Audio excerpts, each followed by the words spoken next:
महाराष्ट्राचे राज्यपाल भगतसिंग कोश्यारी यांनी राजीनामा दिल्याच्या नंतर शरद पवारांनी असं विचित्र विधान केलेलं आहे की महाराष्ट्राची सुटका झाली.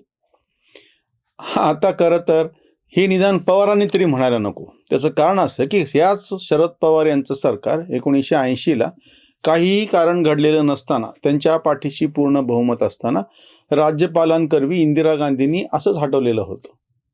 जी आज तक्रार शरद पवार करायले त्याच काँग्रेस बरोबर ते आता बसून आहेत की ज्या काँग्रेसनी त्यांचं सरकार बरखास्त केलं होतं. भगतसिंग कोश्यारी यांच्यावरती वाटेल तसे आरोप करत असताना त्याच्यातला एक छुपा कंसातला एक अर्थ असा आहे, वाक्य असं की ते आमचं ऐकत नाहीत. झालं असं की 2014ला केंद्रातलं सरकार बदलल्याच्या नंतर मोठ्या प्रमाणामध्ये राज्यपालांच्या ज्या नेमणुका आहेत, ज्या आधी काँग्रेसच्या काळात केल्या गेल्या होत्या त्यांच्या सोयीप्रमाणे, त्या हळूहळू सगळ्या बदलत गेल्या. आणि त्याच्यामुळे ज्या ठिकाणी विरोधी पक्षांची सरकार आहेत त्या ठिकाणी एकेकाळी त्यांच्या सोयीच्या असलेली राज्यपाल ही आणि ती सगळी व्यवस्था आता ती तशा अर्थाने सोयीची उरली नाही. म्हणजे मग ज्याचं केंद्रात सरकार आहे ते सरकार जर राज्यात असेल तर मग तो जो राज्यपाल आहे तो त्रासदायक ठरत नाही. आणि उलट वरती केंद्रामध्ये एक सरकार आहे, राज्यामध्ये दुसरं सरकार आहे आणि त्याचा राज्यपाल मात्र त्रासदायक ठरतो. भगतसिंग कोश्यारी हे नाव बाजूला ठेवा, तुम्ही ममता बॅनर्जीचं नाव घ्या. हे आजचे जे उपराष्ट्रपती जगदीप धनखड, ते जेव्हा पश्चिम बंगालमध्ये राज्यपाल होते त्याच्यावरून किती भयानक प्रमाणामध्ये आकांडव तांडव याच ममता बॅनर्जींनी केलेलं होतं.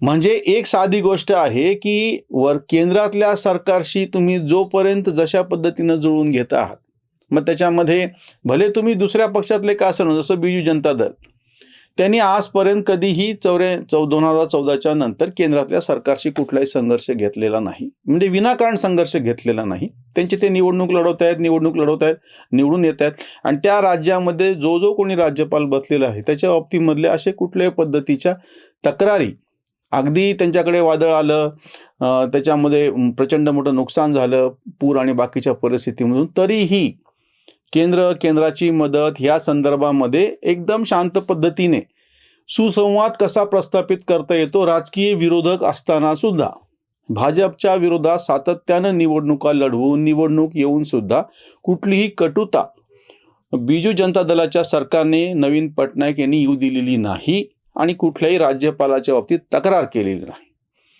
याचप्रमाणे तुमच्या असं लक्षात येईल की आंध्र प्रदेशमध्ये सुद्धा जगनमोहन रेड्डी यांनी, ते सरकार भाजपचं नाही, तेही भाजपच्या विरोधातच आहेत, पण त्यांनी कधीही या राज्यपालाच्या संदर्भामध्ये कुठली तक्रार केलेली नाही.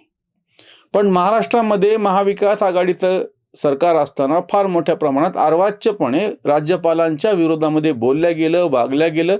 याच राज्यपालांना तो कायद्याच्या भाषेमध्ये, संविधानाच्या परिभाषेमध्ये राज्याचा प्रमुख असताना सुद्धा विमानातून बसलेल्या असताना उतरवल्या गेलं, किंवा अतिशय खालच्या पातळीवरती राज्यपालांच्या संदर्भातले सगळी जी वक्तव्य केली जायची. आणि हे बाकीच्या आता सुद्धा अशा बातम्या रंगवल्या जात आहेत की जसं काही कोणी तो महाराष्ट्र लुटायला आलेला किंवा गळचेपी करायला आलेला कोणीतरी इसम होता, आक्रमण करणारा, आणि त्याला कसं पिटाळून लावलं. ही काय पद्धत आहे?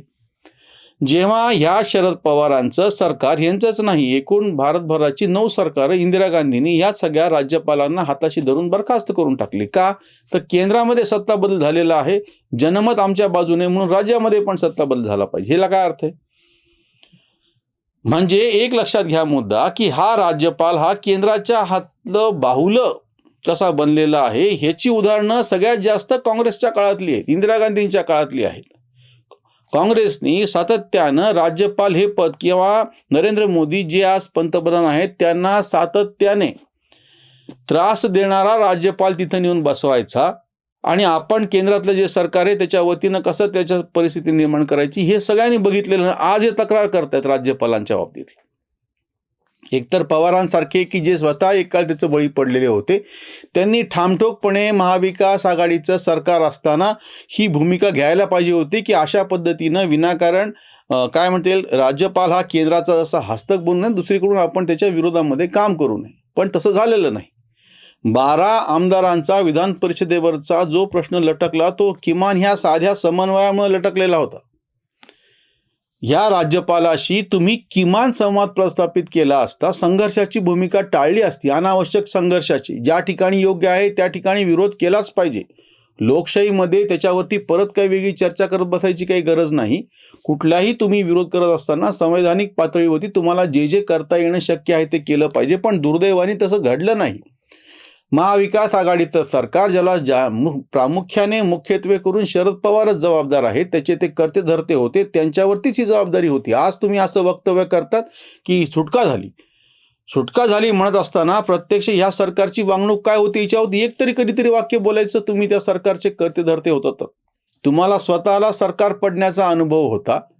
आत्ताची सुद्धा गोष्ट आहे की जेव्हा 2019चे निकाल लागल्याच्या नंतर कोणीच सरकार स्थापनेचा दावा करायला समोर येत नव्हतं. राष्ट्रपती राजवट लागू झाली. अशा वेळी आपोआपच त्या ठिकाणी राज्यपाल म्हणजे राष्ट्रपती राजवट म्हणजे राष्ट्रपतीच्या वतीनं राज्यपाल कारभार करत. हे काय शरद पवारांना माहीत नव्हतं? 2014ला विधानसभेच्या निवडणुकीच्या पूर्वी हाताला लकवा लागलाय का असं म्हणून पृथ्वीराज चव्हाण या सरकारावरती टीका करत असताना त्यांचा पाठिंबा शेवटच्या दीड महिन्यासाठी काढून घेण्याचं काम शरद पवारांनी केलेलं आहे.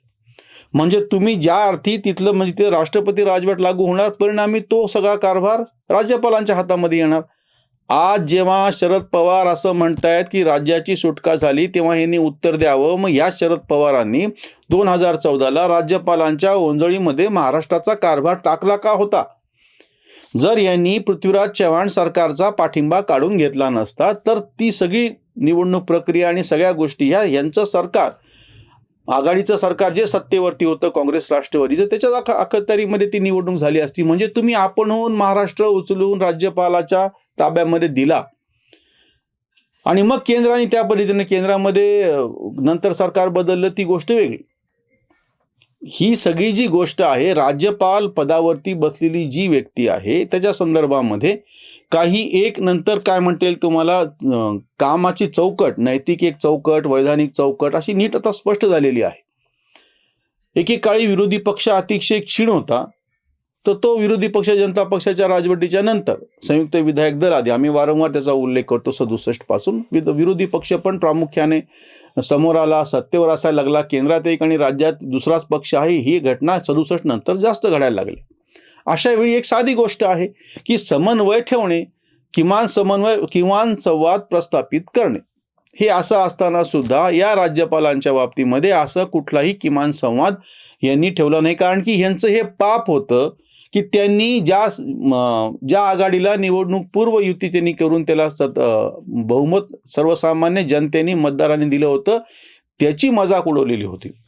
यांनी केलेलं पाप, तेव्हा राष्ट्रपती राजवट लागू होती, ती उठवण्यासाठी मग ते सरकार 2 दिवसाचं सत्तेवरती आलं, देवेंद्र फडणवीस आणि अजित पवार. त्याच्यामध्ये राष्ट्रवादी होती ना. नंतर काय झालं यांचा वाद पुढची गोष्ट आहे.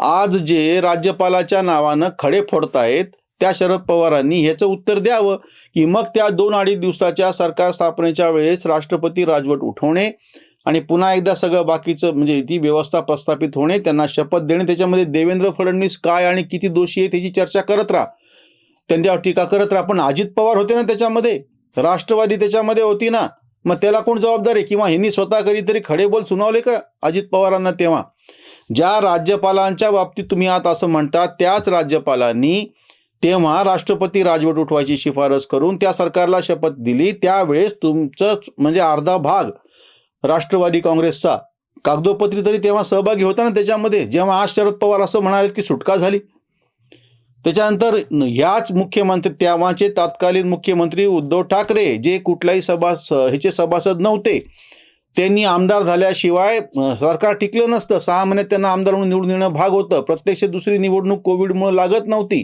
विधान परिषदेची निवडणूक व्हावी, ती निवडणूक बिनविरोध व्हावी, या सगळ्यासाठी प्रयत्न करण्यामध्ये सगळ्यात मोठा वाटा स्वतः प्रत्यक्ष राज्यपालांचा होता ना. जर तेव्हा राज्यपाल आणि केंद्राने विसंगत भूमिका घेतली असती किंवा निवडणुका घेत नाही असं सांगितलं असतं, तर तेव्हाच हे सरकार कोसळलं असतं, महाविकास आघाडी सरकार.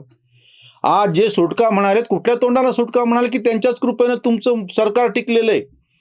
तेव्हा राज्यपालांनी विधान परिषदेची निवडणूक होऊ नये अशी जर भूमिका घेतली असती, कोरोनाचं निमित्त पुढं करून किंवा बिनविरोध निवडणूक होणार नाही, निवडणूक घेणं शक्य नाही, 6 महिने लांबवली, तर यांचं सरकार ताटकळत गेलं, म्हणजे ताटकळलं असतं ना.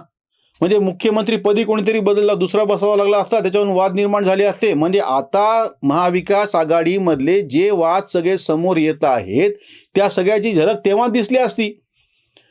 नोव्हेंबरमध्ये जेव्हा हे सरकार स्थापन झालं 26 नोव्हेंबर 2019ला, त्याच्यानंतर 6 महिन्यामध्ये एप्रिलमधली गोष्ट आहे, विधान परिषदेच्या निवडणुका तातडीनं बिनविरोध घेऊन त्या निवडणुकातून उद्धव ठाकरे विधान परिषदेवर आमदार म्हणून निवडले गेले.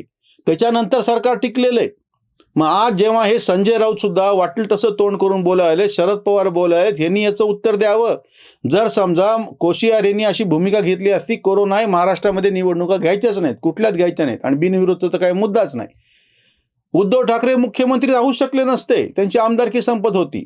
त्याच्यामुळे आज राज्यपालांवरती बोलत असताना याचं यांनी उत्तर द्यावं की तुम्ही कुठल्या पद्धतीनं संवाद प्रस्थापित केला होता तुमची सत्ता असताना, ते विसरून ते बाजूला ठेवून आता फक्त हे त्या निमित्तानं चिखलफेक करून घेत आहेत. नवीन राज्यपाल महाराष्ट्राला लाभलेले आहेत, त्यांचं मनपूर्वक स्वागत.